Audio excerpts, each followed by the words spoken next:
how to adjust video speed in CapCut. Hello everyone and welcome back to our channel. In today's quick tutorial, I'll show you how to adjust video speed in CapCut. Whether you want a cool slow motion effect or a fast place montage. So let's get started. First, open CapCut and select the project you want to edit. If you don't have one, create a new project by importing your video clips. Next, tap on the video clip in your timeline to bring up the editing options. Scroll through the toolbar at the bottom and tap on speed. Here you'll see two options, normal and curve. Select normal to adjust the speed uniformly.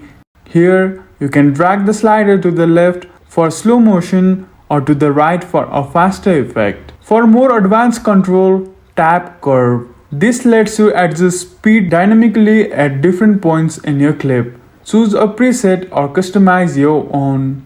Review your changes by hitting play. Once you are happy with this speed, tap export to save your video. And that's it. Adjusting video speed in CapCut is super simple. If you found this video helpful, please give it a like and subscribe to our channel. Thank you for watching and we will see you again in the next video. If you found this